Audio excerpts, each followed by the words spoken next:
And Janet knocked me off video. You're still there. I'm still here. Okay, you can see me. Yep. All right. All right. Welcome everybody to today's webinar. And your hosts are the OSHA Training Institute and Education Center for Region 1. I'm Sean Ryan, the program director. From the center, I am joined by Jen English, who's the assistant program director. Today, we're going to be talking about major changes to OSHA's new emergency response rule. It's going to affect a lot of organizations.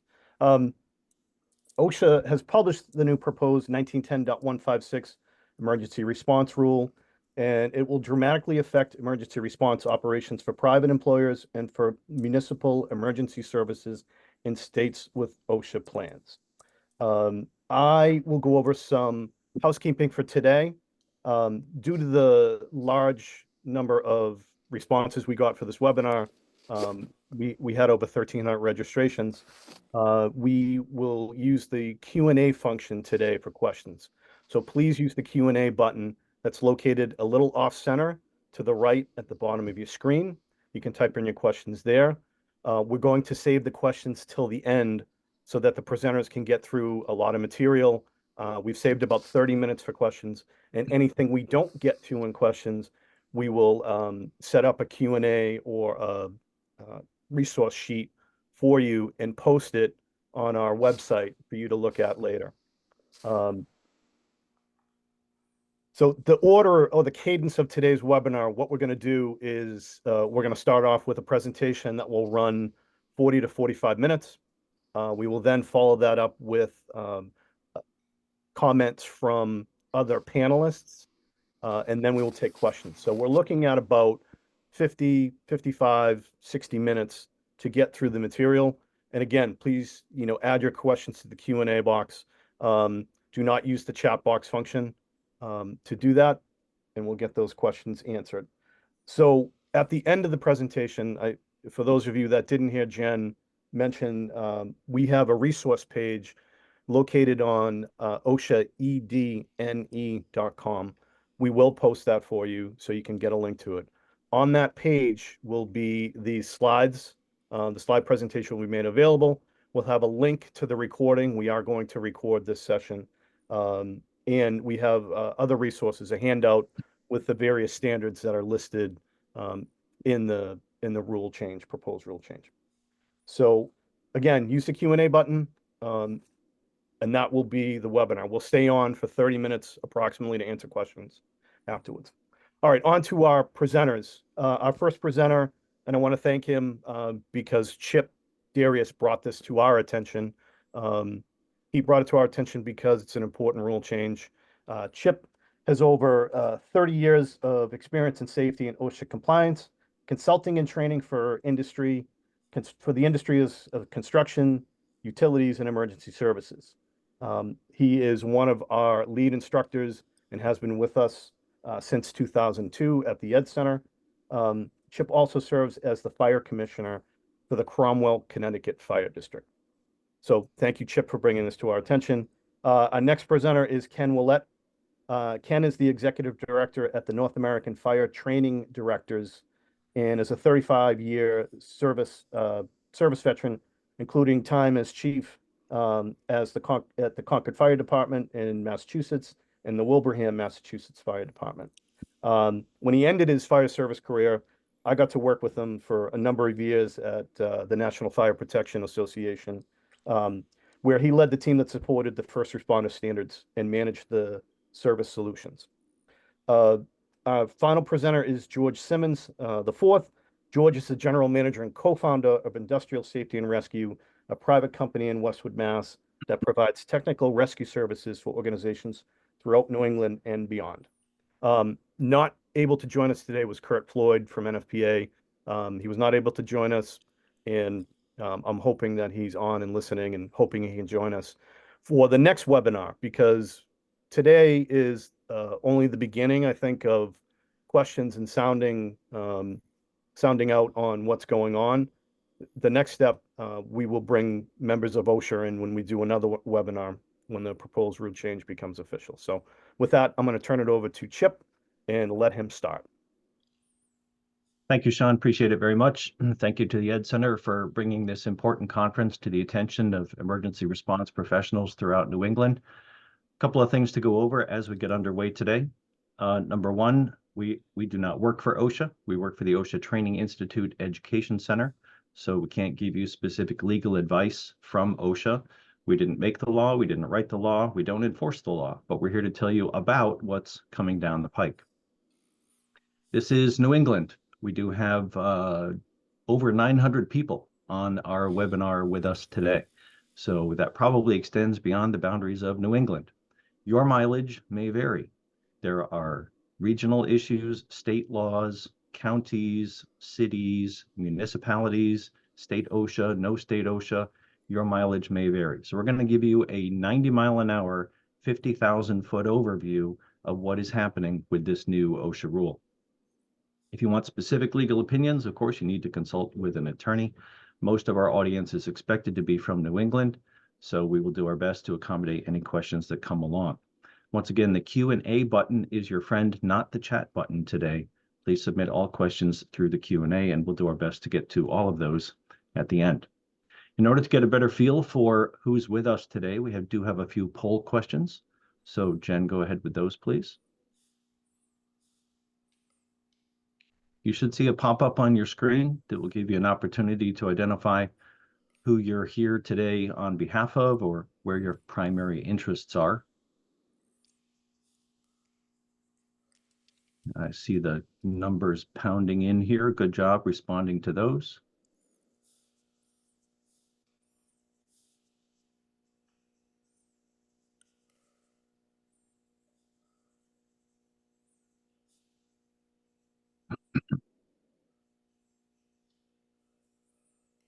All right, so it's taking shape pretty quickly. It looks like the majority of attendees today are with fire rescue agencies that provide first response and do not provide ambulance transport.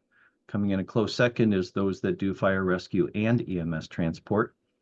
Then we have industrial. So we have plant, fire, medical, and response teams, and then agencies that do only firefighting. And our smallest percentage today is EMS only agencies. So interesting to know that mix. Thank you very much for your response. Let's go ahead with the next question.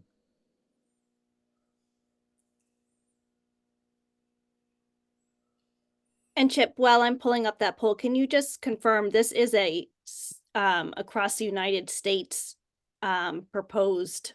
I think your statement about New England confused some people from New York. Okay, might have caused a little confusion. This is a federal OSHA proposed rule. It will have application anywhere federal OSHA has jurisdiction and anywhere a state OSHA plan has authority as well. And of course, OSHA sets the standard of care, minimum legal standard of care in much of the United States. So there's some implications there as well in terms of performance and responsibility. Thank you, Jen, for that clarification. Our second question has to do with where people are coming from. And no surprise, it looks like New England has the lead. And then we have our East Coast folks. And we do have some folks all the way from the other side of the country. So we got some Pacific and Mountain Time people as well. Welcome to our program. And we have another one, is that correct? Yep, let me just pull it up.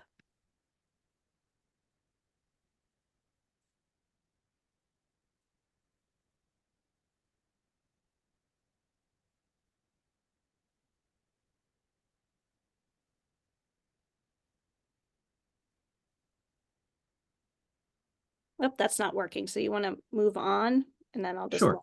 right. We have a good feel for who's here and generally where you're from. So those were our main questions. Appreciate your participation in that. So let's move on. Today we have a lot of ground to cover, so we're going to move in quick and giving you the overview. Let's go in sequential order. And if you follow the tour guide today, this is a guided tour. We're going to take you sequentially through what is happening, why is it happening, when is it likely to happen, who's going to be affected by this, how are they going to be affected, and where can you go for more resources and links.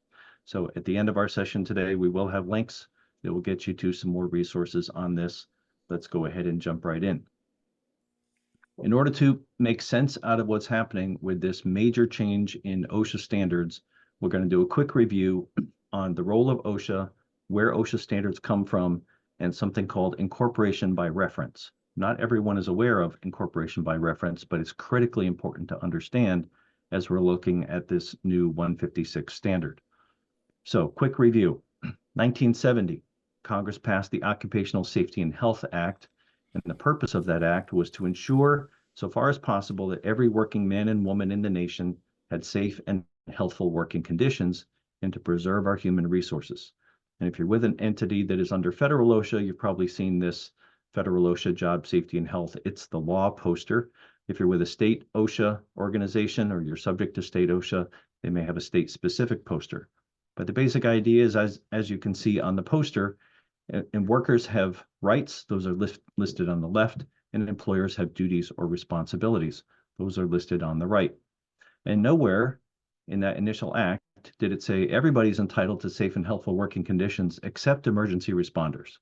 It's not in there. So everybody, including emergency responders, has a right to safe and healthful workplaces. The act itself extends federal OSHA jurisdiction to all 50 states and U.S. territories, but the act applies to private employers.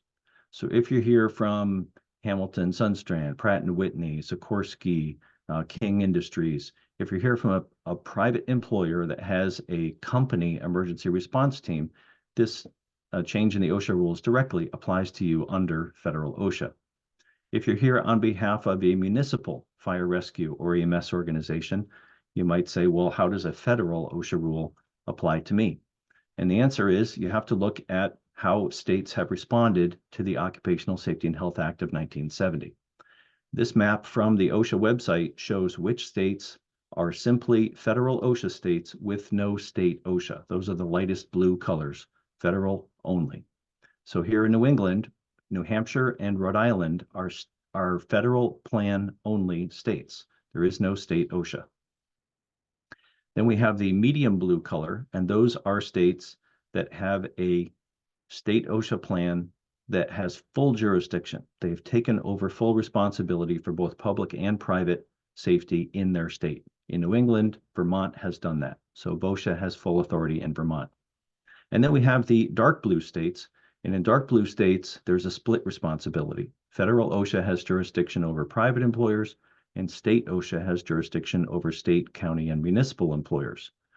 In Connecticut, we have con-OSHA. In Massachusetts, the Department of Labor Standards, DLS, is enforcing state OSHA plan rules. And in Maine, there's a state plan as well. So we have quite the mixed bag here in New England. New York, as you can tell, you have PESH, Public Employee Safety and Health. New Jersey has POSH, Public Employee Occupational Safety and Health. Illinois and the Virgin Islands also fall into the dark blue category. So we have federal OSHA, we have state OSHA, but all employers have the same general duty. This comes from the Occupational Safety and Health Act of 1970. So each employer is required, the shall word is mandatory, shall furnish to each of his employees employment and a place of employment which are free from recognized hazards that are causing or likely to cause death or serious physical harm to his employees. And the employer must also comply with promulgated OSHA standards. So in plain language, there are two goals here. One is to provide a safe place to work, and the other is to provide a safe job to do, just in plain language. So what about volunteers? What if you're with a volunteer fire department or a volunteer ambulance squad, or you're at work and you're on the first aid team or the fire emergency team, but your full-time job is to run a machine, and when the alarm sounds, you turn into a rescuer and you do something else? There's a lot of variation. So the answer is, it depends. If you're on the clock and you're doing job number one, and then you're called to do a rescue duty, you're still on the clock. So federal OSHA has your jurisdiction there, you're covered, you're paid. That's in private industry. If you are a volunteer and you're a Ben Franklin volunteer, a true volunteer, completely uncompensated, you get no pension, no stipend, no pay per call, no compensation directly, then it's possible that as a volunteer, that organization may not be subject to federal OSHA. But in a state plan state, there's another layer of complication. In Connecticut, for example, the state law is that volunteer emergency responders must be covered under workers' comp, and they are considered employees in the eyes of the law. And OSHA looks at that the same way. So this is a deep, complicated subject. Your mileage may vary. The specific circumstances of your employment situation drive the bus to determine whether federal OSHA or the state OSHA plan has jurisdiction. Here in Connecticut, for example, we've got several volunteer organizations that actually fall under federal OSHA because they're standalone entities. They do their own fundraising, own their own building, manage their own volunteers. They're not associated with the municipality or with the state. So you need to know which OSHA you fall under. But this rule is coming down the pike anyway. So let's move on. OSHA standards. Typical question is, what standards apply to me? And how would I know? And where would I find them? Well, you go to OSHA.gov, or you get your hands on a copy of the 1910 standards for general industry, and that will give you some guidance, but not all the guidance that you need.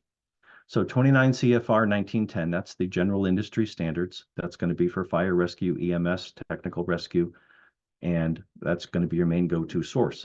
There's other OSHA standards for maritime, agriculture, longshoring, shipbuilding, construction. Don't worry about those. This is a 1910 standard today. But here is the 600-pound gorilla in the room. It's called Incorporated by Reference. In the 1910 standards, standard number 1910.6 lists standards that are incorporated by reference. What that means is that there are mandatory provisions under federal OSHA that do not appear on the federal OSHA website or within the covers of the 1910 book you may have in your hands. You have to go and get those standards. NFPA standards, ANSI standards, Compressed Gas Association, ASTM, these are incorporated by reference. And in 1910.6, paragraph A1, it explains that these standards incorporated by reference have the same force and effect as other standards in this part, which means the same force and effect as other standards in 1910, but only the mandatory provisions. So if there's something in a standard incorporated by reference and it includes the word shall or must, then OSHA can cite you, if that standard applies to you, for a violation of an OSHA standard. If it says should, that's not the same as shall or must. So it takes a critical understanding of the duties under the Act, the standards that exist under 1910, incorporation by reference, and what's included in the standards that are incorporated by reference. But anywhere it says shall or must, mandatory language, those are adopted as standards, and they can be cited for violations of the standards. So remember the intent of the Occupational Safety and Health Act and OSHA's intent as it's out here trying to keep Americans safe and healthy at work. These are minimum threshold standards, meaning they're the least the employer can do under law and avoid financial penalty or getting spanked by the government, basically. So you got to be this tall to ride the ride. This is America. People are entitled to a safe and healthy workplace. There's got to be training. There's got to be policies. There's got to be physical plant inspections. There's got to be equipment that works right. Equipment that's removed from service if it's not working right. These are the minimums. So any employer who wants to can go above and beyond the OSHA standards. And traditionally, people have thought, well, OSHA is the bare minimum, but then we have like these pie in the sky. Maybe someday I could achieve an ANSI standard or an NFPA standard, or those aren't really mandatory. I can just work toward those and get there when I feel like it. Well, that's about to change. Putting a cap on our foundational concepts here, every year in January, federal OSHA indexes its fines. So the fines just went up in January of 2024. The current maximum fine for a serious citation other than serious or a failure to abate citation is $16,131 per citation. And yes, you can be cited for more than one citation as a result of an inspection. Then we have a 10 times multiplier, up to a 10 times multiplier for employers that willfully violate OSHA standards or repeatedly violate OSHA standards. So it can be up to 10 times that amount per citation. You can read that for yourself on the web at OSHA.gov. Okay, we've set our foundation. We understand OSHA's background, that there are standards, and that there's incorporated by reference. So get ready. We're going to shift gears. Here we go, shifting gears to 1910.156. This standard has been on the books since 1980, 44 years, essentially unchanged. Has the world changed a little bit since 1980? Yeah, just a little bit. Now that isn't a 1980 picture. It's practically an 1880 picture, but the point here is that was then and this is now. And the world has changed. This is a 1980 picture. That was then. Rubber coats, leather helmets, no respiratory protection, pull your boots up before you go in. This happens to show 2 in, but there was no 2 in, 2 out rule. That was then, this is now. Full respiratory protection, totally different kind of gear, modern helmet, modern protection. Times have changed. But it's not just the fire service. That was then. Our Chevy ambulance with a twin sonic, and probably a federal Q somewhere on there somewhere, to this is now. Modern emergency medical vehicles, crash testing requirements have changed, NHTSA requirements have changed, the government's K specs have updated and changed. The world has moved on. That was then, this is now. Anybody else remember lugging a Life Pack 5 up the stairs? And now we've got technological marvels at our hands for paramedics to use that does much, much more than simply read an EKG or deliver a shock. So times have changed, but the OSHA standard hasn't until now. So the current definition, the existing standard, is set forth at 1910-155-C18. A fire brigade is a private fire department or an industrial fire department, and it means an organized group of employees knowledgeable, trained, and skilled in at least basic firefighting operations. So you can see that at least in there, it's a minimum standard. A little shout out to King Industries, some great folks down in Norwalk, Connecticut. So a fire brigade is a private fire department under federal OSHA law, but we have state OSHA plans that are enforcing the federal fire brigade standard for municipal fire departments. That's kind of a leap from private to municipal. When we go to the OSHA standards and we look for existing 1910.156, we find the standard that looks like this. Here's our scope, application. It opens up right there.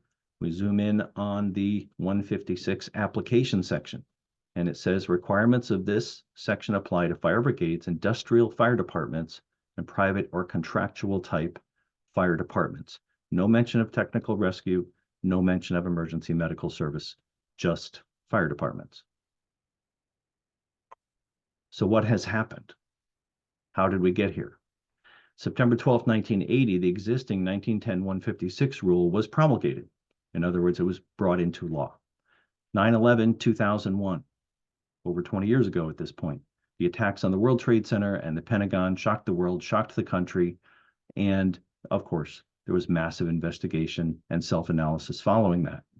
The 9/11 Commission recommended across the board improvements and enhancements in the nation's emergency response and emergency preparedness, including updating emergency response standards. So in 2007, OSHA started exploring updating this 1910-156. 2007, 2024, 17 years ago, OSHA started this journey. Now, in the standard, in the proposed rule that you can download, you can read about this on page 56. 2007, OSHA started. 2014, they started holding stakeholder meetings, fire, rescue, technical, EMS. OSHA was getting input from experts in these different industries about how this standard should look. They started drafting proposed language. And in 2015 and 2016, the National Advisory Council on Occupational Safety and Health, NACOSH, held committee meetings and came up with draft language that eventually became the proposed rule that you're going to hear about today. Now, OSHA can't just sit there in Washington in front of a word processor and type out a new standard and hit people with it. They need input. So they had stakeholder and NACOSH meetings. And then they have to go through a what's this going to cost people review. And that's called SBREFA. It's a small business resources analysis. So the SBREFA review is also now complete. The draft language is complete, the financial analysis is complete, and it passed in 2021. In 2023, last month in December, the press release came out that the Department of Labor is looking to expand protections for today's emergency response workers. And as you can see on this page here, it says OSHA is going to publish a proposal in January of 24 to update the standard and expand safety and health protections for emergency responders, firefighters, EMS, technical search and rescue. The point here is to modernize the fire brigade standard. So the emergency response rulemaking page is out there. The website is listed on the bottom of this page, and we'll have a link for it for you at the end of this program. You can go there for yourself and read it for yourself. And as you see up at the top of the page with a red box around it, it says this is the unofficial version of the rule, but the official version will be published in January 2024. So the exact same rule that's currently published as unofficial, as soon as it appears in the Federal Register, becomes official. Well, we've been closely tracking the Federal Register, and today's Federal Register is out, and the proposed rule still is not published. So somehow it's going to slip past the end of January. I have reached out to Washington, to the technical contacts. They've not yet gotten back to me about what we're looking at. But likely, given the momentum behind this, it will not be very much longer before the rule is published. Now, this is OSHA's own words on this page. Current OSHA emergency response and preparedness standards are outdated and incomplete. And anybody who's involved in fire rescue EMS can probably attest to that. So if you want to grab a copy of the unofficial rule, which will become official as soon as it's published, here's the link to the website. We have links for it on the resource page. We'll connect you with those at the end of this program as well. So when you go there, here's what it looks like. You're going to get a copy of the unofficial language that is being put out as a proposed rule to modernize the fire brigade standard. Now, I got two red boxes on here, very important for you to take note of. Number one is the docket number. It's OSHA-2007-0073. OSHA is asking for input. They're looking for your comments on this proposed rule. So please send OSHA your comments. That's part of the reason why we're doing this, is to bring it to the attention of as many people as possible so you can bring your concerns and thoughts and suggestions to your association, or maybe to your industry group, to your state chiefs, to your state training officers, to your office of EMS. You can organize as best you can to get the loudest voice possible to give OSHA some feedback on this. Right now, in 1910.156, when you go to 1910.6 to look in the incorporation by reference section, there is exactly one NFPA standard incorporated by reference for the fire brigade standard. It's NFPA 1971 Protective Clothing for Structural Firefighting 1975 edition. So I find it hard to believe that anybody here today would want to do interior structural firefighting in gear that meets a 1975 standard. But that's what's on the book, and that's the one and only that's on the books that applies to the fire brigade standard. There's two other things listed in 1910.6. They're basically white papers. They're not even full standards. It's a 1976 document on gloves and a publication that doesn't even have a date associated with it about helmets. Well, since 1975, the world has changed. So hold on to your boots. In the new 1910.156, there are 22 NFPA standards that will be incorporated by reference in the proposed rule. You can read all about them on pages 60 to 66 of the proposed rule document. Now, these documents are IBR. These are going to be incorporated by reference, which, follow the bouncing ball, incorporated by reference, anywhere it says shall or must or has mandatory language, that becomes something that OSHA can cite. So let's make sense out of these 22 standards. More than half of them have to do with personal protective equipment. More than half of them don't apply to everybody, but they do apply to somebody. So structural firefighting versus wildland firefighting versus dive gear versus something else. The point is that under the proposed rule, new PPE purchased after the effective date of this new rule will have to comply with the standards that you see here and the year of the standard that you see listed here. So this applies to new PPE. However, just before the list of these standards that apply to personal protective equipment, there's a paragraph in the proposed rule that says the employer has to ensure existing personal protective equipment complies with the requirements of the respective standard listed here that was current when it was manufactured. Now, there's two ways to think about this.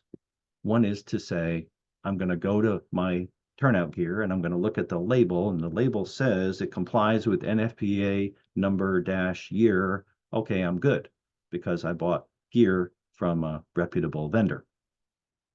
But that's probably not what OSHA is getting at here.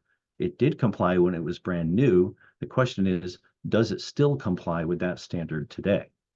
Have you sewn patches on it? Has it been repaired? Has it been modified? Has it been stored properly? Has it been attacked by chemicals? There's a lot of questions, and those answers are going to be found in the version of the standard that was effective when that gear was manufactured. So not to get drawn too far down that bunny hole, but there is a lot to think about right there.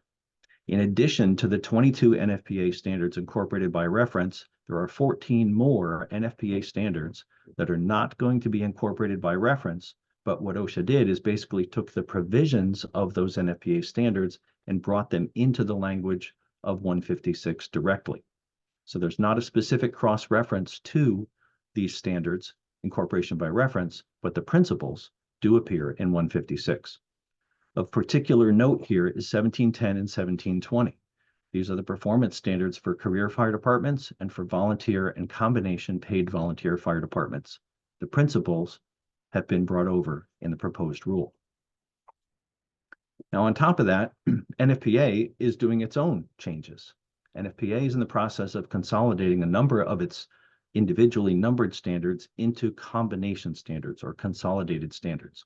So OSHA specifically lists in the proposed rule. They're aware of this process, and by the time they get to the end of the deal and they put out a final version of the rule, they're going to take into account this consolidation.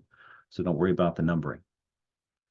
In addition to 22 incorporated by reference and 14 standards principles being brought over, we have one ANSI standard being incorporated. It's the standard for high visibility public safety vests. So there's ANSI 107 and ANSI 207, both produced by the International Safety Equipment Association. 107 is more of the work zone, construction, kind of standard high visibility safety apparel, but 207 is specifically for public safety, fire rescue, EMS, and it makes provisions for labeling and marking the functions of the wearer and also color coding, blue for police, red for fire, green for EMS. So that standard is also going to be incorporated by reference. Let's get on to the meat of the story here. What does the standard actually have to say? Well, when you get your hands on this proposed rule, you will see that it is 608 pages long. Don't have a heart attack. It's 608 pages of background, explanation, rationale, financial analysis, injury history analysis, justification for why the rule is necessary. It's a whole bunch of packaging that has to go along with when OSHA puts out a new rule.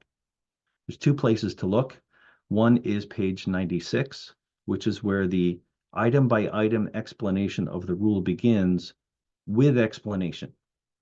Now, if you don't want the expanded version with all the explanation, and you want just the guts of the rule itself, go to page 563, and you'll find nothing but the specific language that is going to be in the proposed rule.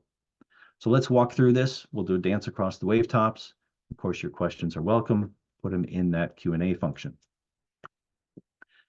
In the document, OSHA writes that this new emergency response rule is going to expand beyond employers who provide only firefighting to include employers that provide other emergency services, such as, notice that's not a limiting term, such as pre-hospital EMS, technical search and rescue.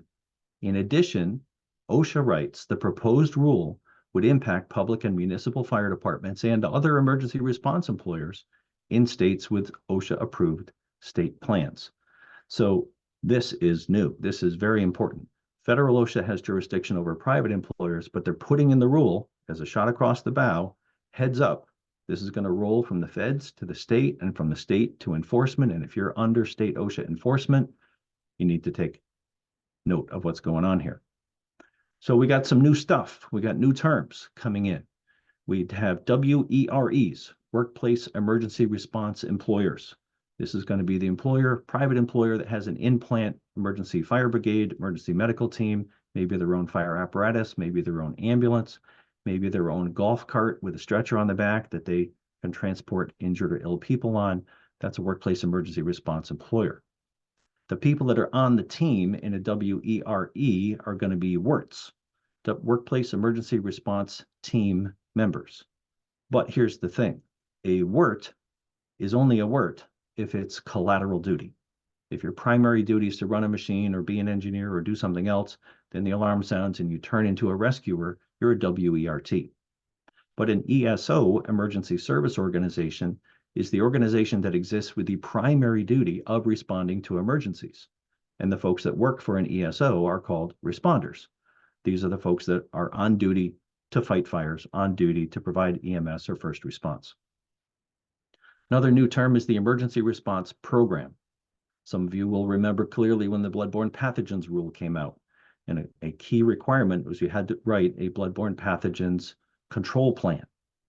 Well, here we have an emergency response program. It's going to be a written document. You've got to set forth who are we, what do we do, how do we do it, what do we don't do. That's also something you have to put in there.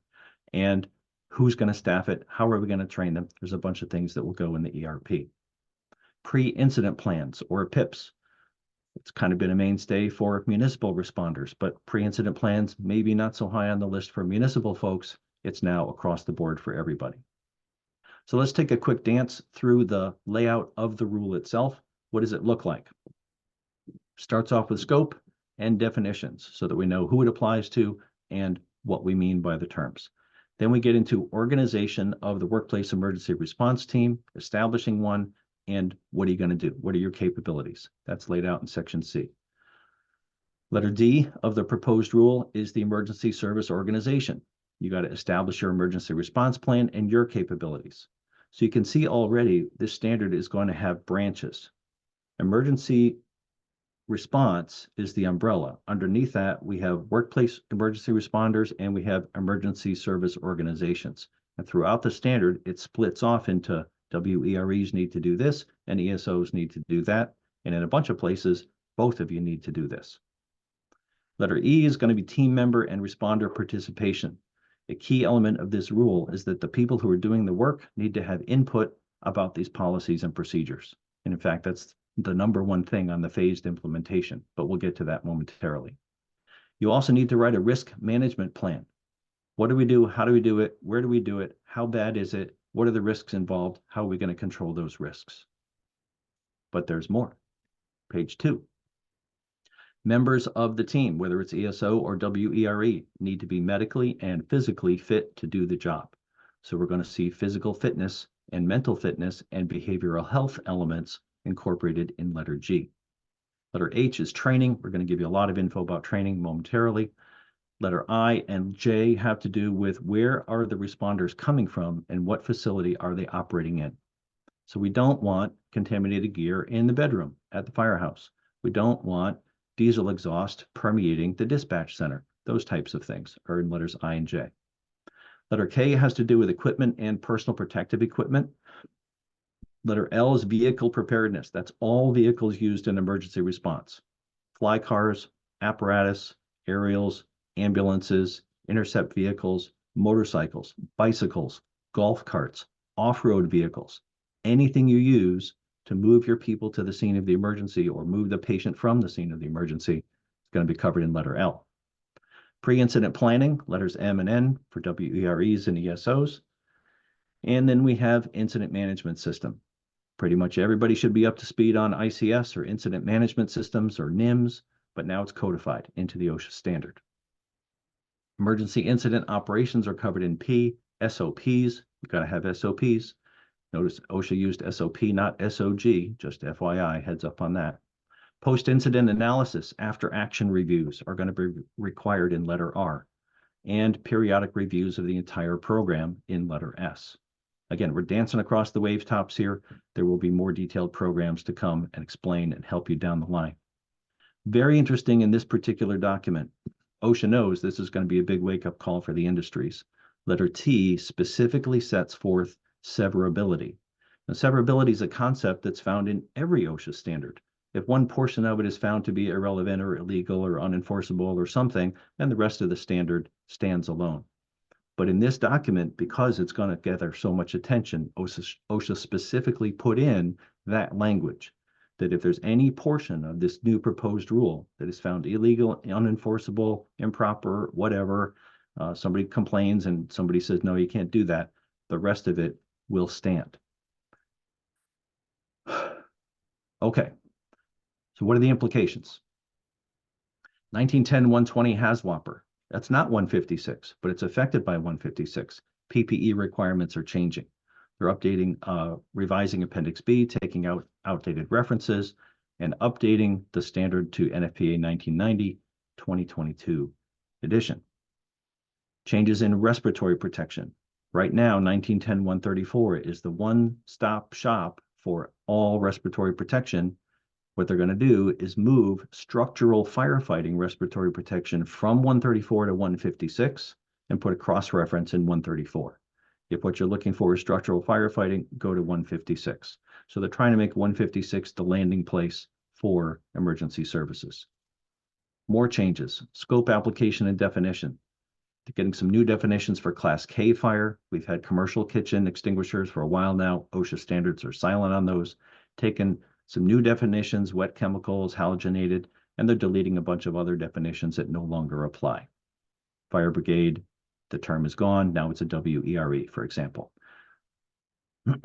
New definitions, where are they coming from? OSHA can't just make them up. They're pulling them in from NFPA. Here's the list of standards that they're drawing these definitions from. What else is coming? Community vulnerability assessments. And if you're in an industrial facility, your job is within the facility. If you're a municipal agency, you're looking at not just your municipality, you're also looking at your mutual aid response areas. What is likely to happen here? How big, how bad? How are we going to be involved? Who's going to call on us and how often? What are we doing to mitigate those things? That is going to be required under 156. Control zones, hot zone, warm zone, cold zone, exclusion zone, that's in here now. EMS is defined as distinct from first aid. So if you're on here today and all you're doing is providing some basic first aid and boo-boos and band-aids in an industrial setting, this is above that. You can continue to do your first aid under 1910-151, and this is not for you. Incident safety officers are required. Oops, missed an S there. Non-emergency service is specifically addressed. Your pumping details, your lift assists, your responses that are not of a true emergency nature are also addressed in this standard. Rapid intervention teams is what they call it around my neck of the woods. Rapid intervention crew is going to be the new OSHA term. Here's another new term, skilled support worker. An SSW is an employee of an employer whose only function is not as an emergency service provider, but they are skilled in a certain task that might help the WERT or the ESO. They do operate under incident command when they come to your scene, like a backhoe operator helping you with trench rescue. So they get called because we need their service. They become under the umbrella of the IC at the event. Once incident command terminates, the SSW role ends. But OSHA recognizes these adjuncts that may be critical resources for you. Now, what about the volunteers? Everybody wants to know about the volunteers. So there's a large amount of text dedicated to, in the proposed rule, to what happens with volunteers. So here's a quote from the proposed rule, page 101, 102. Any emergency responders who are referred to as volunteers, but receive significant remuneration. That's an IRS determination. You get above a certain amount of money or compensation or goods in kind for doing your work. Within the meaning of federal law, would be included within the scope of this rule, proposed rule, as employees. So if you're above significant remuneration, you're an employee, even if you call yourself a volunteer. If you're below that, you're still a volunteer. Your mileage may vary. Legal opinions are beyond the scope of what we can do for you today. But OSHA goes on to say all volunteer emergency responders currently excluded from coverage under the OSHA Act should expect they will continue to be excluded. So if it's a settled matter for your agency, nothing in this new proposed rule is supposed to change that.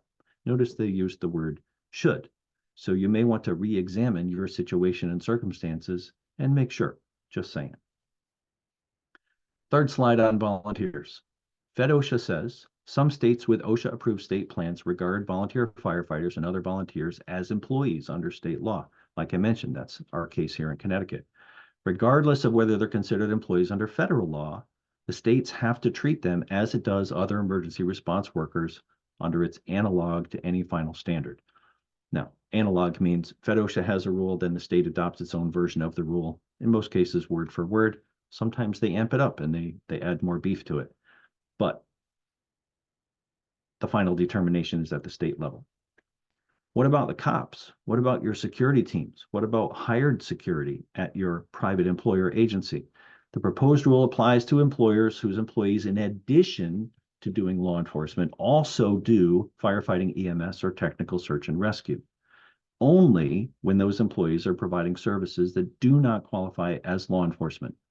So cops doing cop stuff, law enforcement doing law enforcement stuff is not part of 156. But if they also intentionally respond to fires for the purpose of extinguishing, respond to medicals for the purpose of providing first aid or pre-hospital care, I should have said pre-hospital care, not first aid, then when they're doing that, they would be under 156. Technical rescue. We're going to hear from George a little bit later. This is what he does. This is what his company does. They provide technical search and rescue support services, private employer, supporting other private employers and other things. You'll hear from him. But what is this? What is OSHA talking about? Technical search and rescue is a type of service that utilizes special knowledge and skills and specialized equipment to resolve unique or complex search and rescue situations. So we're talking rope rescue, trench rescue, high angle, machinery rescue. And again, this could be public or private. You might have a mill response team in your mechanical production facility, or you might have a chemical response team in your chemical production or storage facility, specialty rescue, and technical water rescue, swift water, that type of thing.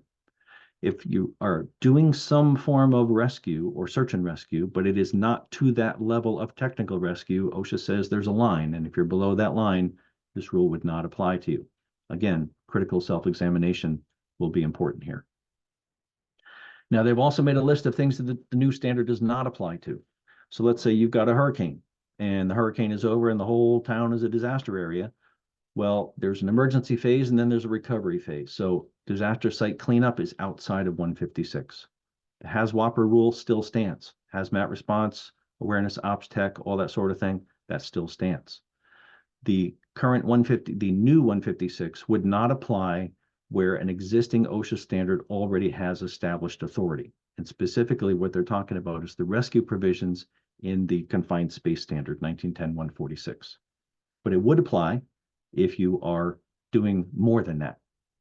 And there's a couple other things listed here, already talked about first aid. Physical fitness. This is going to be covered. Physical fitness, mental fitness, and the effects resulting from emergency response activities. Stress, addiction, alcohol abuse, drug abuse, marriage difficulties, EAP, OSHA's pulling that stuff in. Responder, mental health in general, and physical health and fitness in general, plus consequences of doing what they do for you. That's coming out of 1582. Training, got 4 slides on training. The word training appears in the new standard 33 times. Initial training, ongoing training, refresher training, professional and leadership development training are all called for in the new standard, but it's not one size fits all. You have a big complex organization, more training. Little tiny simple organization, less training. That's the whole idea. It's got to be provided in a language that people understand. And what about remote training, like doing online stuff like today? OSHA says if you're doing that for compliance purposes, you got to have a trainer available to answer questions. What else are you going to need? A safety and health policy, written program. You need PPE selection, use, maintenance, limitations, and retirement. All has to be covered in the training. portable fire extinguisher training for everybody that might need to use one, incident management system, NIMS, bailouts, maydays, safe scene exits, accountability, HAZWOPER awareness across the board, and specifically training on what you don't do. If your agency does not do permit required confined space rescue, people have to know how to recognize and avoid making inappropriate entry into permit required confined space, etc. CPR and AED across the board. Vocational training. A driver should be trained to the expected qualifications of a driver. And JPRs, job performance requirements. There's a bunch of cross references to the standards. Firefighting, 1081, structural, search and rescue, EVO, crew leader, wildland. Standards are all listed here. Technical search and rescue, marine. And then for EMS, they just kind of put their hands up and said, whatever your local jurisdiction requires. So we're looking at certification versus licensure, refresher training. What do you have to carry with you as a emergency medical responder versus a transport unit? All that stuff is local jurisdiction. But the big one here is annual skills checks. If someone has critical skills they should be able to do in the position that they hold, they should be checked and make sure that they're doing them properly. So annual skills checks have now come to the board. The facility itself, where you put your peeps, has got to be safe for team members. Air quality, water quality, food storage, access, egress, smoke detectors, evacuation, PPE, where do you store it? How do you decon it? How do you clean your bloody backboards, if you're even still using backboards? Fire detection, sprinklers, new facilities constructed after this standard comes into play will require sprinklers in the sleeping areas at least. New facilities, don't worry about retro. Standpipe and hose connections have to be compatible, so you don't show up to do mutual aid and things don't fit together. If you still have a fire pole, the standard proposes that you have to use all 4 limbs in order to slide the pole, and you cannot have anything in your hand. Plus, you got to have a cushion at the bottom and you got to have guardrails at the top so people don't fall down. Specific for the workplace emergency response employer, they have to make sure that the responding fire departments, including mutual aid agencies, can actually connect to their standpipes and all their goodies. So that was a whirlwind dance through the standard. What happens next? The proposed rule is out. As soon as it's published in the Federal Register, it becomes the official version of the proposed rule. Now, the website says that's supposed to happen by today. We've been watching very closely. The final version has not been published, and today's Federal Register is already out. So it won't be today. It won't be by 1/31, but I've not gotten an answer back from Washington yet on when it's going to be. There's momentum here. It's going to be soon. Now, once the Federal Register publishes the content of the proposed rule, there's a 90-day period in which you can respond. You can say, I like this, I'll turn it up. You can say, I don't like that, turn it down. This is a bad idea. This is a great idea. How come you didn't put this in? OSHA is looking for your comments. You have 90 days to do it. So either write them yourself, get with your Chiefs Association, get with your state association, get with other folks that do what you do and talk about what this is going to mean for you and what you might want to see in there. Get your comments into OSHA. You'll have 90 days. Now, what happens after that? Comment period closes at 90 days. Then OSHA takes all the comments they're going to receive and they go through them and catalog them and find out what's the same and what's different, and they address them. Not sure how long that's going to take. But after that, OSHA will do one of 2 things. They'll either come back with, here's the final version of the rule. We had 1 comment period. We've taken that into account. Now here's the final version. Or maybe they come back with a second draft version for another round of public comments. Not sure. They haven't specified what they're going to do next. But at some point, the rule becomes final. It becomes final when it's published in the Federal Register, and it will have an implementation date. That implementation date is going to be sometime in the future. It won't be instant. It'll be at least a couple of months. Bloodborne pathogens was like a 6-month delay when that came out. But then there will be a phased implementation. We'll talk about the phased implementation in a moment. But the big question is, all right, this is a lot of news in a really short amount of time. How quick is this coming down the pike? Well, Johnny Cash fans, you've heard that song, right? I hear that train a coming around the bend. So you go to the OSHA website and they have a section under the laws and standards where they list current rulemaking. And as you can see on your screen here, this is the regulatory agenda. The things in the bullets there are things that are currently in process. And there's that little letter I next to current actions. If you click on that, it tells you that everything in that list, including emergency response proposed rule, is anticipated to have significant developments within 16 months. So we're not talking decades here. We're talking this is coming. So it gets to final rule, it gets published, there's a phase in. OSHA realizes this is going to be a stone in the pond. There's going to be a lot of ripples here. So they've already proposed in the proposed rule a phase in schedule. Here's what OSHA is proposing. Again, this is another thing you can comment on. 2 months after the proposed rule takes effect, the employer should have gotten employee participation. 6 months after publication of the final rule, these letters on the left-hand side and the corresponding titles should be accomplished.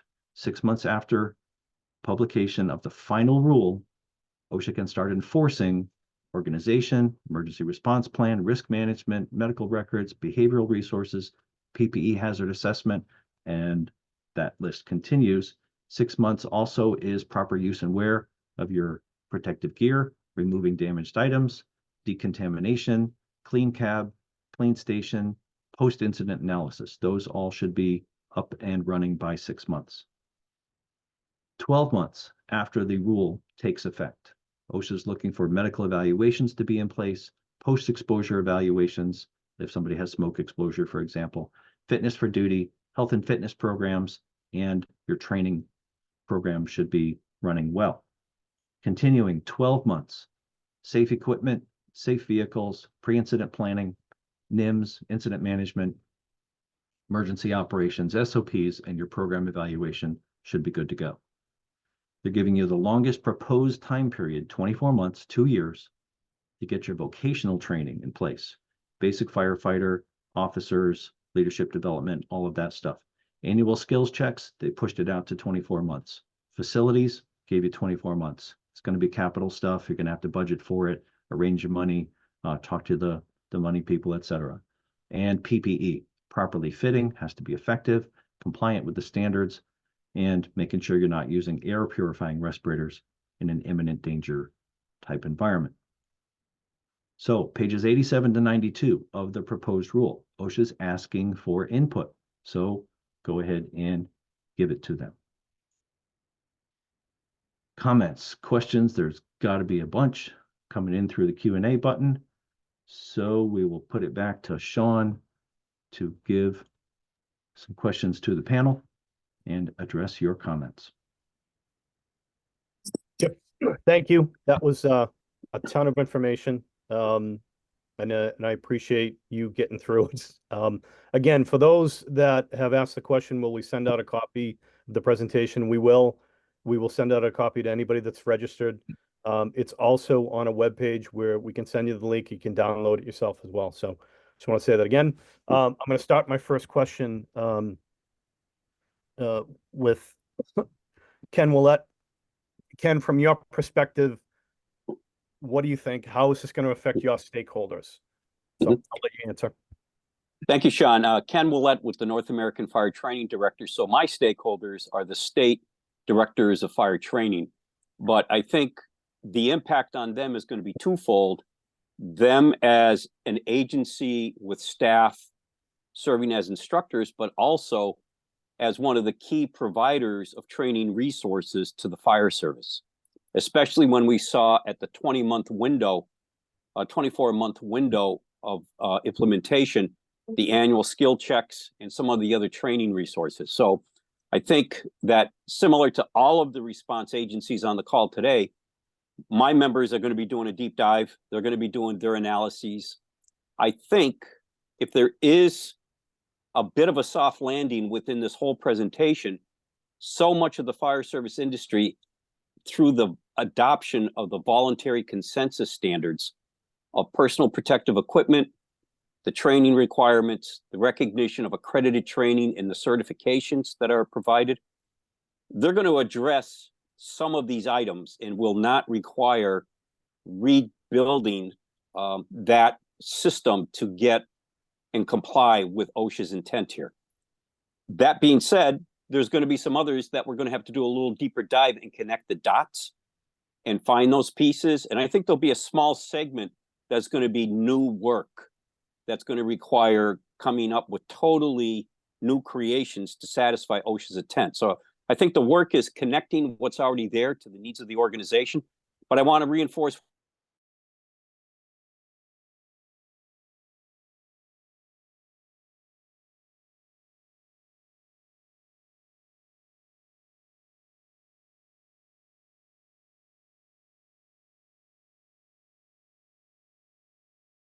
included as they go into the looking at the revision before they issue a final rule.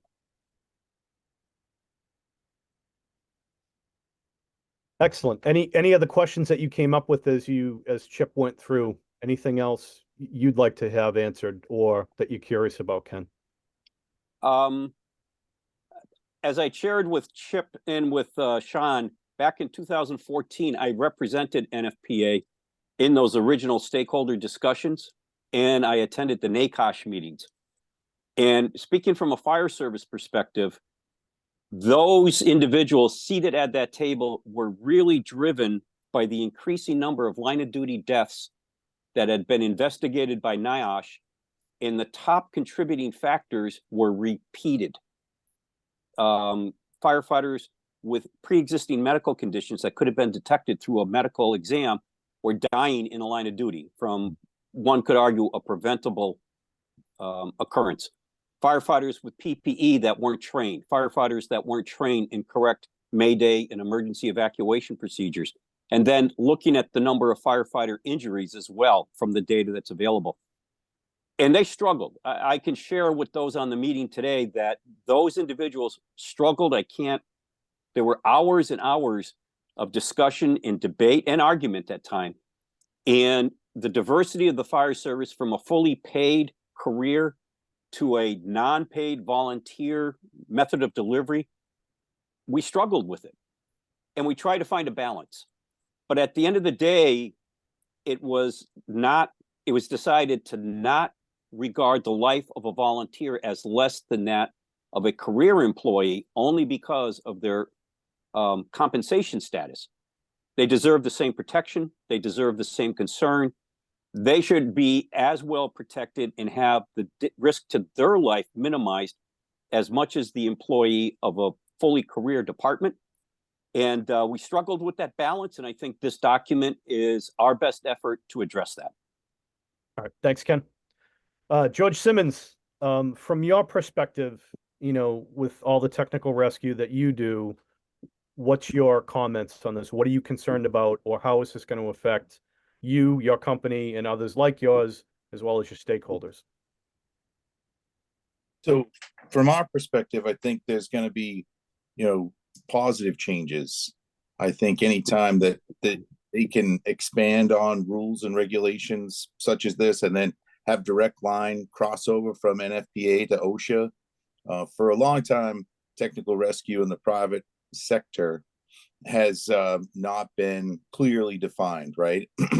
I have a lot of employees that are both firemen, full-time, and then they do this as their side job, if you will.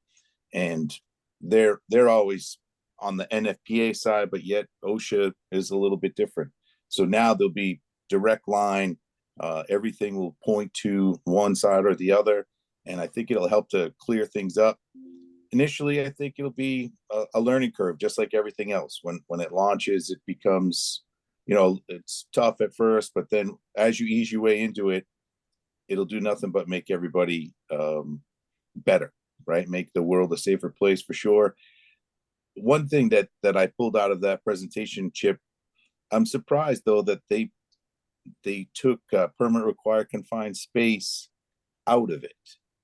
I would think that would be something that would be right in the crosshairs, but I'd be interested to see, how they arrived at that and why.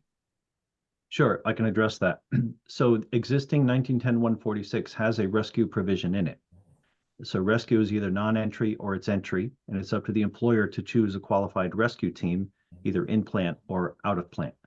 So there's a bunch of ifs thens in that bunny trail, right? So if all of the activity related to that permit required confined space is governed under 1910-146, then 146 is the applicable standard. If there is an outside emergency response agency, like what you do, then you have to meet 156. The plant has to meet 146. They're counting on you, but then we get into multi-employer, so that gets a little complicated as well.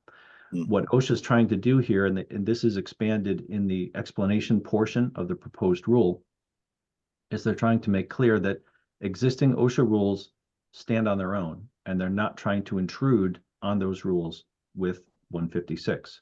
But use your common sense as well. If your in-plant response team does not only confined space rescue, but mill rescue and other things, then of course 156 is going to apply. Yeah, I took from it that 156 certainly would apply to us. I just thought it was strange that they segmented out PRCS, you know, but now I understand it a little more clearly that it's for those in-house teams and strictly confined space rescue in that situation. Right, and there's also another existing parallel. So in the trenching standard for construction, so Part P, they go to great lengths to say that a trench is a trench. It's not a permit required confined space under the construction confined space standards, but they have the same air quality hazards. They have potential entrapment hazards. All OSHA is saying is we're going to enforce you under this standard, not under that standard, but the hazard is the hazard. The employer needs to deal with the hazard. Perfect. All right. Any other questions that came up that you had, George, as Chip and then Ken rolled through their presentations? Anything at all that came up? Yeah, not really. Chip, you did a great job. Thank I know you. that was definitely some tough sledding to get through. I think, you know, all of us, until a final rule comes out, it's really hard to digest all of that. But we had to start somewhere, and I think this is a great start. And as you said at the beginning, Sean, hopefully this is the first of maybe several of these. I think, you know, again, more to come, right? Absolutely. All right. I believe we're going to open it up to questions, and Jen and I have been watching them roll through. So Jen, do you want to start with questions that you've taken or that you've vetted and put it out there? Yeah, and I don't know, Chip, if you've had a chance to look at them. There's a lot of questions. There is a lot of questions. I'm kind of do you want to working talk, there's a Vermont OSHA question. Do you want to go back to those state plan and explain again how this will affect those state plan states like Vermont? Yes. So for a municipal entity, we've got a town ambulance, town fire rescue, town rescue team, a county rescue team, somebody under the public side. Fed OSHA is going to publish the rule. States that have state OSHA plans vary. Some of them say as soon as the feds publish it, we adopt it, we're good to go.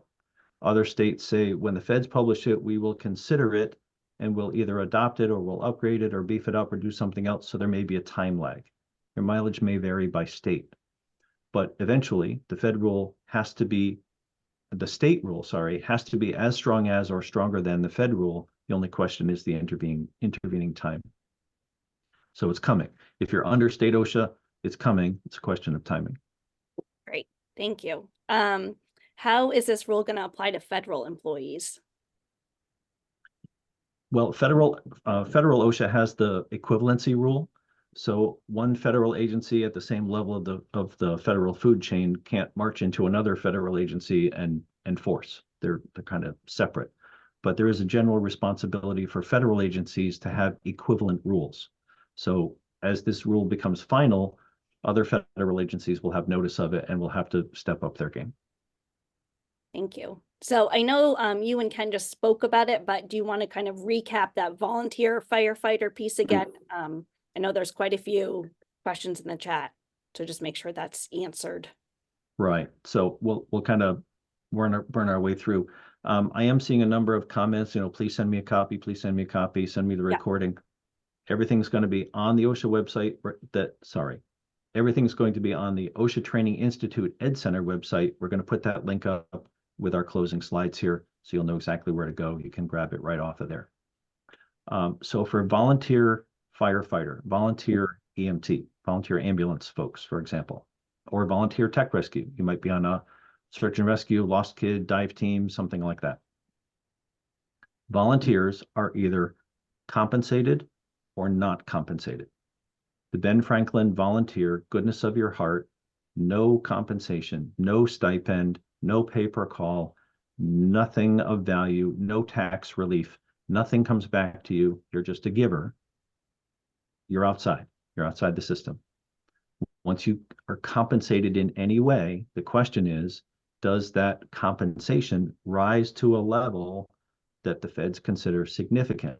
If it's significant, then even if you call yourself a volunteer and other people call you a volunteer, the feds say you're an employee. And that is an agency by agency type determination. So it will require some careful scrutiny of what you're doing for your volunteers and whether that puts them into the remuneration category. I can't make that call from here for everybody. Great. And Chip, just to follow up on that.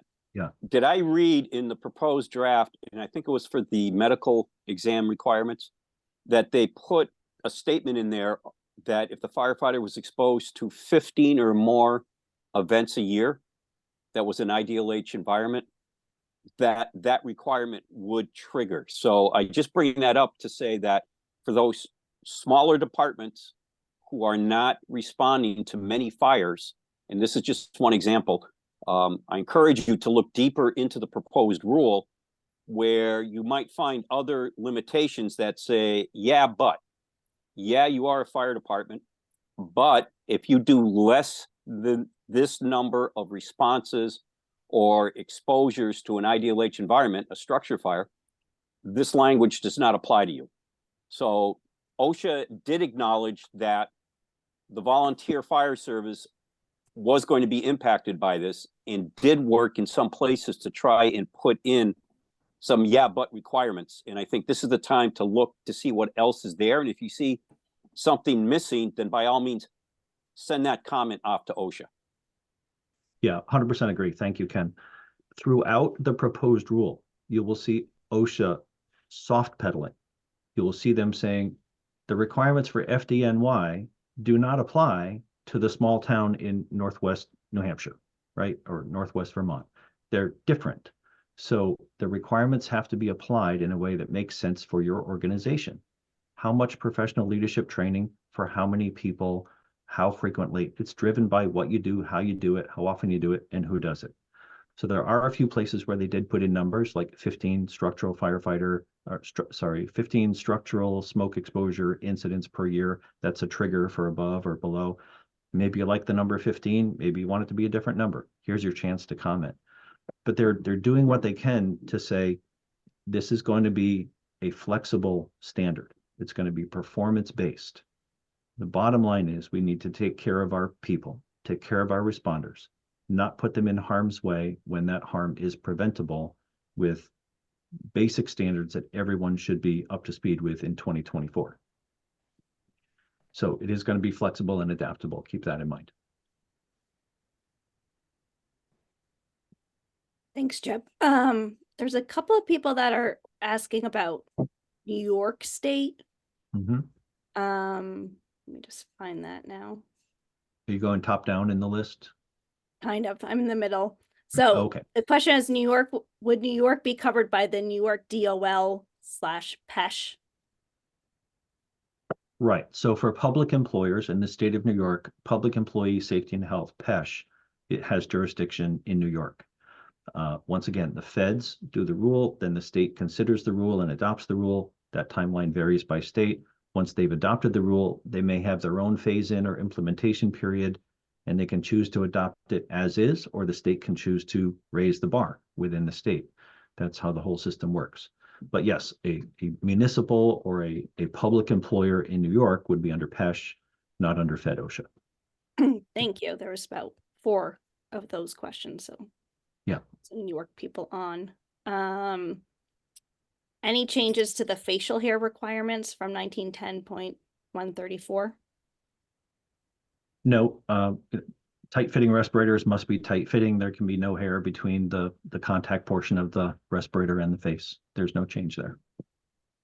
You had mentioned a safety officer is required. Could you explain that a little bit further? And is that for every call So or OSHA just... is specific.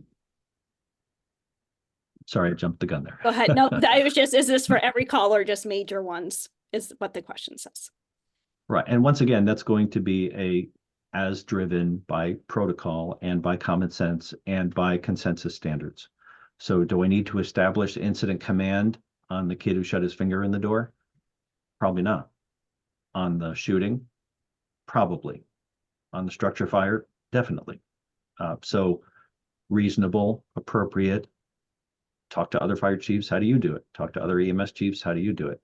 The incident safety officer model, I think this is particularly interesting because it's been a strong fire service thing and not so strong an EMS only thing. And certainly not so strong on the industrial side.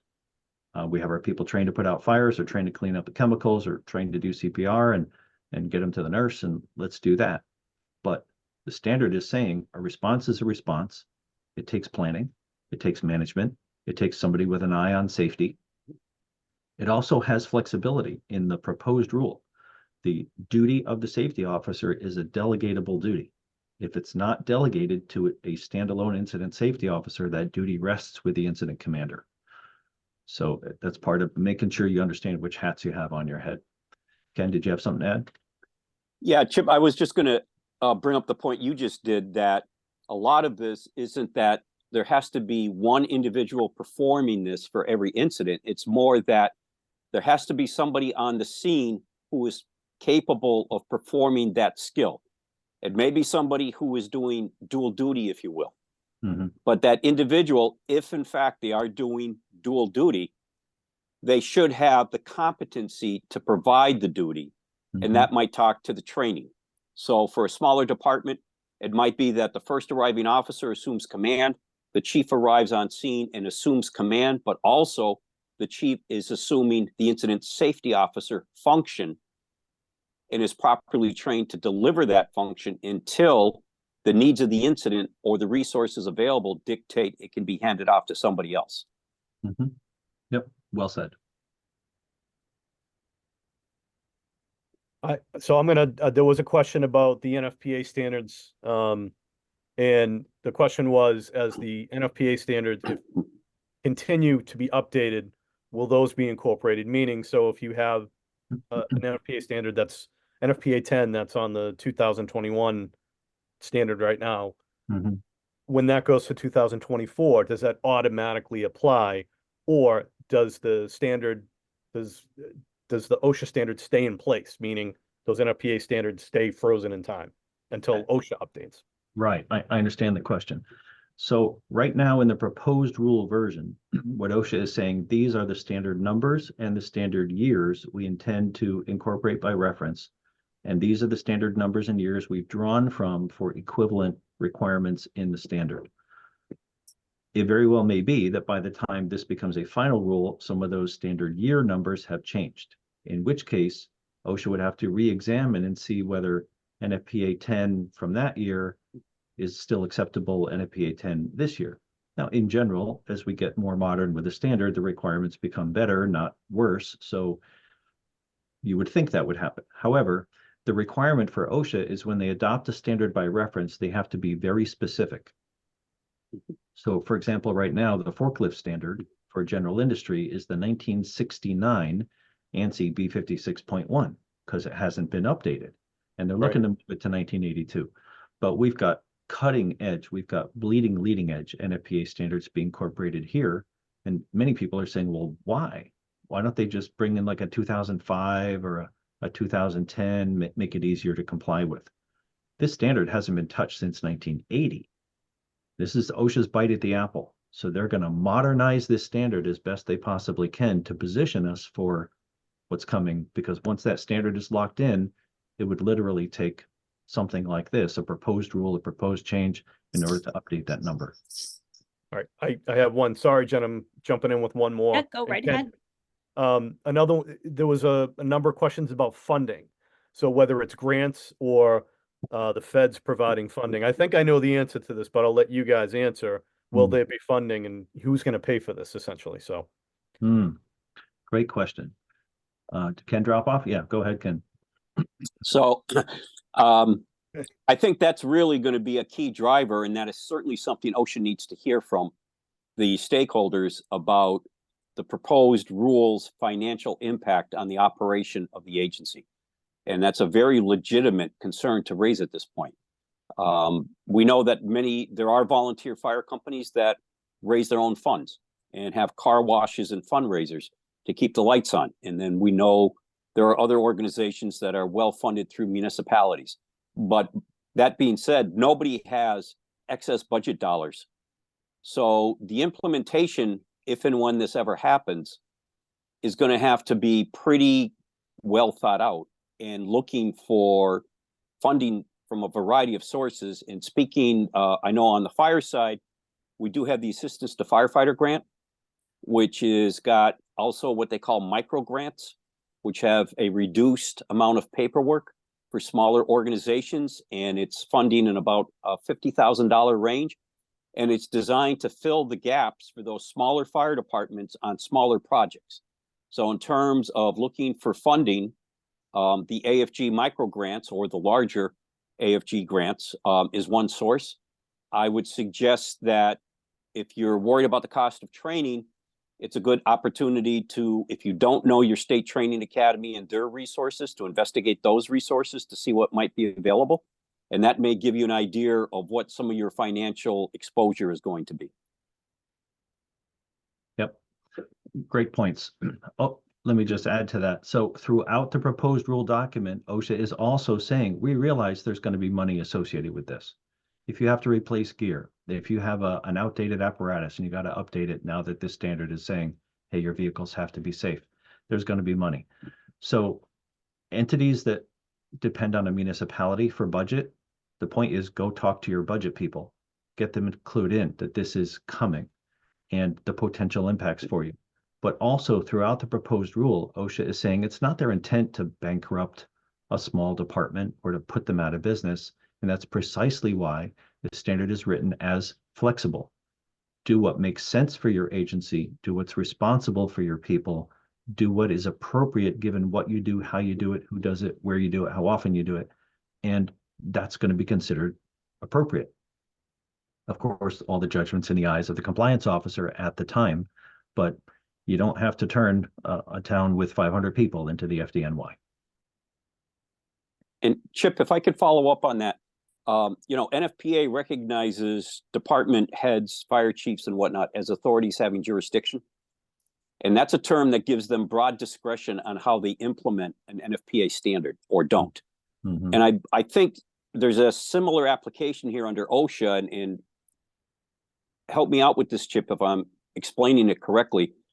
If a fire chief of a small 500-person community fire department wanting to do his best or her best to comply with the intent of OSHA, after looking at the program, identifying what truly applies to them, and then says, I can do X, Y, and Z, I cannot do A, B, and C, and I'm going to work on E, F, and G, but communicates that to the employees, and then where the gaps are identified, provides whatever resources they can to minimize whatever risk that comes out of that, which may not be in full compliance, but is a good faith effort, and documents that appropriately. And you mentioned about a visit by the compliance officer. That then would provide kind of a track record of that department's intent and give some information to the compliance officer that they had made a good intent, but they just couldn't afford it, but were working on it. And the staff, the employees were aware of the risks. Is that something that OSHA is open to and considers a positive reaction to the proposed intent? Well, first off, my compliments for your question, because you really did a good job of bringing in all the elements right there. Planning, they read the standard, they considered what they can do, they dealt with the resource they had, they talked to their employees, they decided if we can't do this, then we're not going to expose people to that risk until we can protect them. All of that stuff indicates good faith effort. Now, there's nowhere in plain black and white in this standard or in the OSHA Act or somewhere else where it says hey, if you gave it a college try, we're going to call you good. There's still a dividing line. But that dividing line is in the eye of the circumstances. So whether it's Fed OSHA or state OSHA, in the eyes of the compliance officer, and what can you show me? Here's the minutes. Here's the discussion. Here's the budget. Here's our plan going forward. Here's when we think we can do it. You know, OSHA's not out to crush small agencies. They're trying to work with you and make sure you can get where you need to go. So what you said sounds reasonable to me. Of course, I can't speak for every compliance officer in the country. There are a number of questions about 1710 and how staffing's incorporated, and will other elements of 1710 be incorporated as well? Great question. So here's the thing on 1710, 1720. Those are not listed, if I recall correctly, those are not listed in the mandatory incorporation by reference. Those are listed in the, we referred to those, and the provisions are in, I'm correct. So the principles of 1710, 1720 are brought over, which means it's a performance standard, not an absolute incorporation by reference shall must. So it's going to unfold by way of parallel. When bloodborne pathogens first came out, OSHA was saying this is going to apply to hospitals and big medical providers, and that was where all the money and the horsepower and gunpowder went. And then people realized, oh, hang on a minute. We got industrial first aiders. We got lifeguards. We got a town parks and rec guy who's overseeing the soccer game, and a kid takes a ball in the nose and they want to deal with the bloody. This is way bigger than just hospitals. So I think a similar process is going to happen here with this standard. We got to see what the final version looks like. And once the final version is known, then we can really wrap our head around it.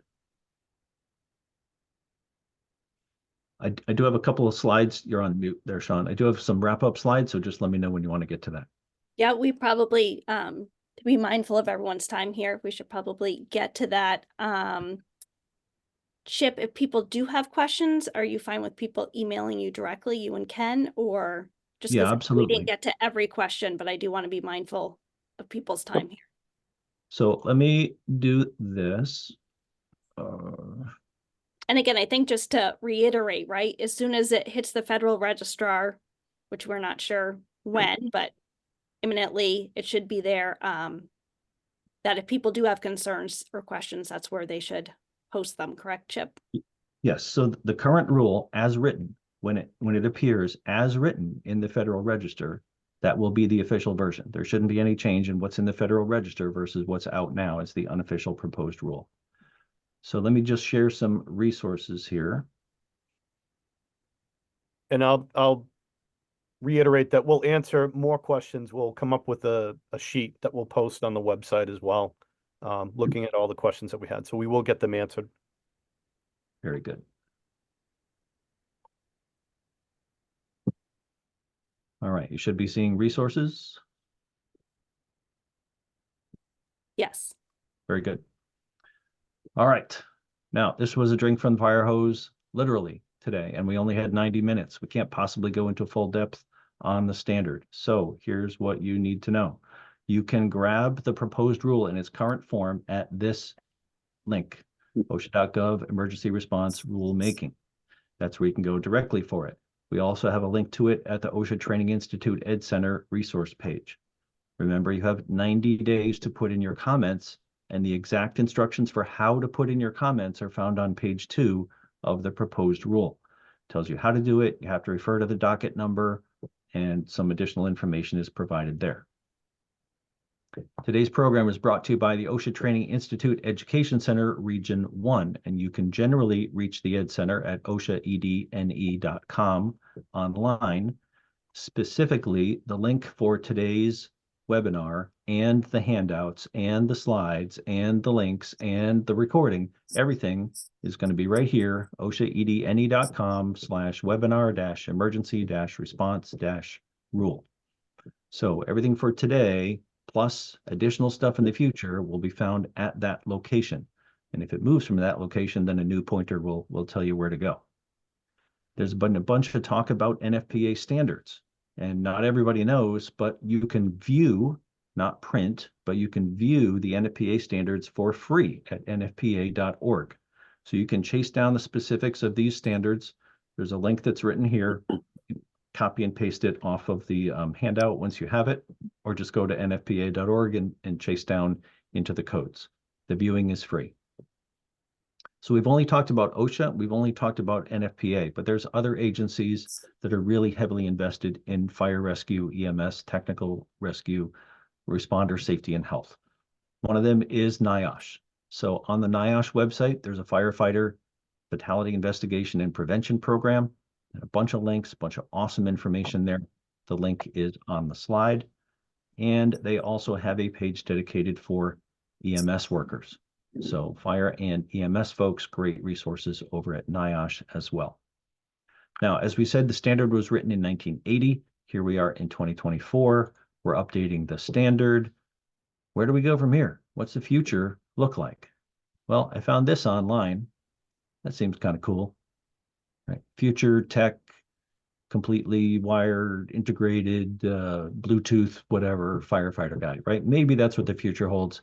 Maybe it's something completely different. But OSHA's taking this opportunity to modernize the standard and position our responders for the future, for their health, and for their safety, and for good of the people that we serve. Included in the handout information will be the emails, so you can reach Sean or Jen or me, Chip Darius, Ken Willett, George Simmons, our other folks on the panel. Thank you so very much for your participation today. And we would love to get your thoughts or comments about today.